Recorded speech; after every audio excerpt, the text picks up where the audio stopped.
Hello students, so here we are with the part 4 of nationalism in India. In the previous videos we talked about the Salt March and the civil disobedience movement. Here we continue with it. जैसे कि हमने पहले बात की थी civil disobedience movement के बारे में कि वो क्या था, कैसे स्टार्ट हुआ था. अब हम बात करेंगे कि उसके पार्टिसिपेंट्स कौन कौन थे और उन लोगों ने उस मूवमेंट को कैसे कैसे देखा, क्योंकि हर एक लोगों का अपना अपना पर्सपेक्टिव था उस मूवमेंट को देखने के लिए. यहाँ पे 5 कैटेगरी थी पार्टिसिपेंट्स में, that is rich peasants community, poor peasant communities, business class, industrial class and womens. तो सबसे पहले हम रिच पीजेंट्स के बारे में बात कर लेते हैं. रिच पीजेंट्स थे कौन? ये पटीदार्स थे गुजरात के और जाट्स थे उत्तर प्रदेश के. ये लोग कमर्शियल क्रॉप्स ग्रो करते थे, but they were hit by the trade depression due to which their prices were fall. Now, their cash income disappeared and they found it impossible to pay the government revenue demand. And they asked government to reduce their revenue demand, but government refused, which leads to widespread resentment. Now, due to which they are the enthusiastic supporters of the civil disobedience movement. और इन लोगों के लिए civil disobedience movement का मतलब था fight for Swaraj was a struggle against high revenues. जो इन लोगों के हाई रेवेन्यूज थे, जो इन्हें टैक्स वगैरह पे करने थे, वो माफ हो जाए, इसलिए इन लोगों ने अपने फायदे के लिए सिविल डिसोबीडियंस मूवमेंट में पार्ट किया था.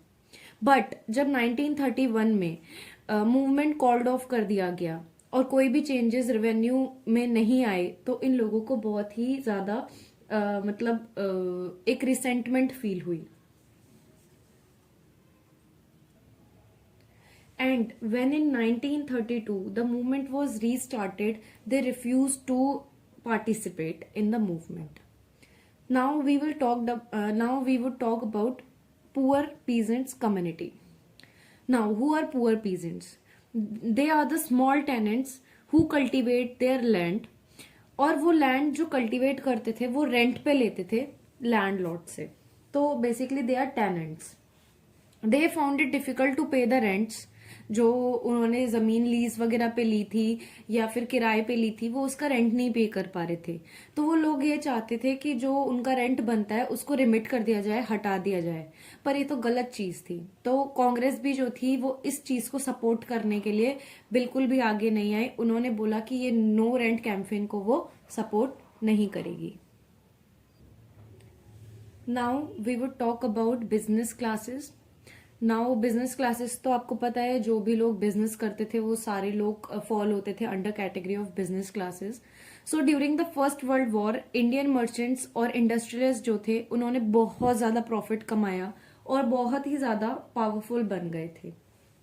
But they are now reacted against colonial policies. Who are colonial Britishers policies के वो अगेंस्ट थे और उन लोगों ने इवन बहुत सारी एक्टिविटीज जो थी उनको भी बॉयकॉट कर दिया था. लाइक इम्पोर्ट करना बंद कर दिया था बाहर के गुड्स वगैरह में. और उनकी वांट्स क्या थी? They just wanted protection from import of foreign goods and they want rupee sterling foreign exchange. What is rupee sterling foreign exchange ratio? It is like कि एक हमारे डॉलर की कितनी इंडियन रुपी की वैल्यू है, तो उस चीज में भी वो रेशो में अच्छा खासा मुनाफा चाहते थे.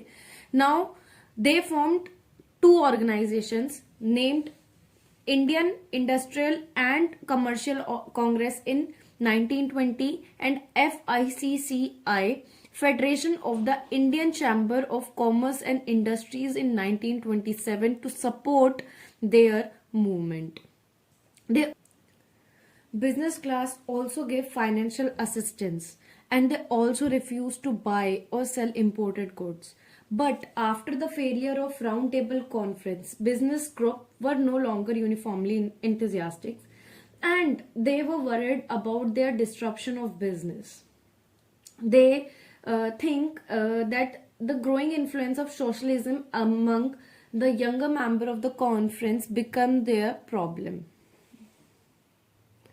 Now, here is the 4th category, that is industrial working classes. They did not participate in the large number except in Nagpur. सिर्फ नागपुर में ही large number of industrial workers ने पार्टिसिपेट किया था. They are selectively adopting some of the ideas of the Gandhian program. Like कुछ कुछ चीजें ही वो लोग अपने अकॉर्डिंगली चूज कर रहे थे कि हमें क्या एक्सेप्ट करना है, क्या हमें एक्सेप्ट नहीं करना है. जिनमें से कुछ थी कि वो उन्होंने फॉरेन गुड्स को बॉयकॉट कर दिया था.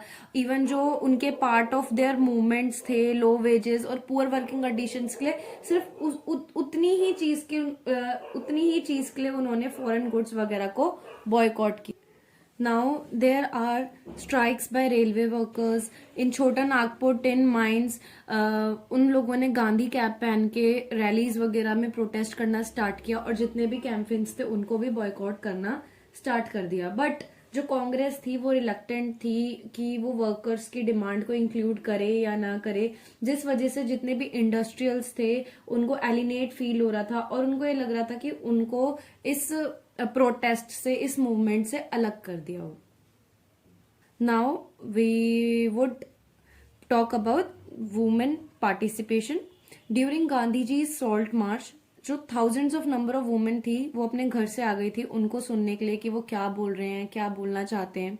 उन लोगों ने, वुमेन्स ने काफी लार्ज नंबर में प्रोटेस्ट वगैरह में, मार्चेस वगैरह में भी पार्टिसिपेट किया था. इवन जब मैन्युफैक्चर हो रही थी सॉल्ट, जब सॉल्ट लो तोड़ा था तब भी उन्होंने पार्टिसिपेट किया. फॉरेन क्लोथ्स को, लिकर शॉप्स जब बंद हुई उसमें भी उन्होंने पार्टिसिपेट किया था. अर्बन एरियाज से वुमेन कौन्स थी जो कि हाई कास्ट फैमिली से बिलोंग करती थी, एंड रूरल एरियाज में वुमेन्स थी जो रिच पीजेंट हाउस होल्ड से आई थी. Now they begin to see service to the nation as a sacred duty of women and they want to participate in the movement. But there are some problems. What are they? उन्होंने movement में तो participate कर लिया, पर उस movement में participate करने के बावजूद भी उनकी जो पोजीशन थी सोसाइटी में वो चेंज नहीं हुई. अभी भी उनको इक्वल अपॉर्चुनिटीज नहीं दी जा रही थी. इवन गांधी जी को भी कन्विंस कर लिया गया था कि वुमेन्स की जो ड्यूटी है वो घर चलाना है, बच्चे देखना है, they should be a good mothers and wives.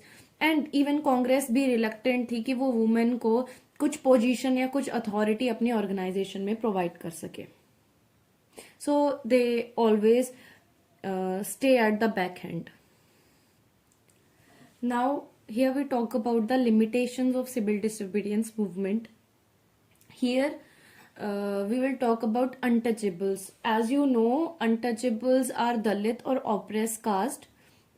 ये पुराने ख्यालों में होता था, पुराने टाइम में होता था.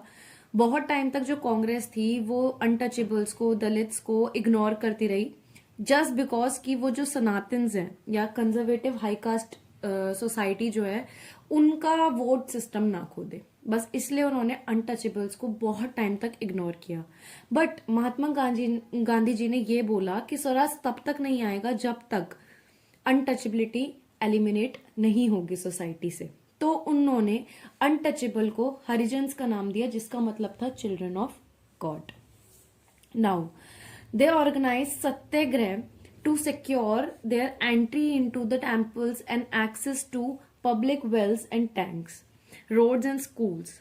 He himself cleaned the toilets to dignify the work of the Bhangi, persuaded the upper caste to change their heart and give up the sin of untouchability. But there are some political situation created by the untouchables, or we can say Dalits, that is they demanding reserve seats and separate electorate that cannot be fulfilled by the party. So Dr. B.R. Ambedkar organized the Dalit into a depressed class association in 1930, due to which there is a clash between the Dr. B.R. Ambedkar and the Mahatma Gandhi at the second round table conference. अब ये clash था किसके ऊपर कि जो doctor B are Ambedkar थे वो separate electorate की डिमांड कर रहे थे दलित्स के लिए. अब ब्रिटिशर का काम था हमारे बीच में फूट डालना, तो उन्होंने ये अपॉर्चुनिटी समझी. तो ब्रिटिश गवर्नमेंट ने क्या बोला, उन्होंने अंबेडकर जी की डिमांड को मान लिया, क्योंकि उन्हें पता था फिर गांधी जी और अंबेडकर जी के बीच में लड़ाई होगी. तो उनकी इस चीज के ऊपर गांधी जी ने फास्ट रखा। फास्ट कैसा कि जब तक अंबेडकर जी उनकी बात नहीं मानेंगे तब तक वो फास्ट पे रहेंगे, ना कुछ खाएंगे ना कुछ पिएंगे, चाहे उनकी मृत्यु ही क्यों ना हो जाए। क्यों? अब गांधी जी ने ऐसा क्यों किया? वाई? बिकॉज उनको लगता था, और जो कि सच भी था, कि अगर सेपरेट इलेक्टोरेट आ गया दलित के लिए तो वो जो चाह रहे हैं, स्वराज चाह रहे हैं, यूनियन चाह रहे हैं, वो कभी भी पॉसिबल नहीं हो पाएगा। इंटीग्रेशन कब होगी कंट्री की? जब जितनी भी कास्ट हैं, जितनी भी आपकी कास्ट हो गई, रिलीजन हो गए, वो सब एक साथ आएंगे, तब तक आपका जो इंटीग्रेशन है सोसाइटी में फुल तरीके से नहीं आ पाएगा। जिसकी वजह से as a result Poona pact हुआ। अब पूना पैक्ट में क्या था? अंबेडकर जी ने गांधी जी की जो पोजीशंस थी वो समझी और उन्होंने बोला कि ठीक है, मुझे आप जो बोल रहे हो कि सेपरेट इलेक्टोरेट नहीं होना चाहिए, वो मुझे मंजूर है, बट उन्होंने बोला कि डिप्रेस्ड क्लास को रिजर्व सीट्स दे दो प्रोवेनिकल एंड कल्चरल लेजिस्लेटिव काउंसिल में। But they were to be voted in the general electorate.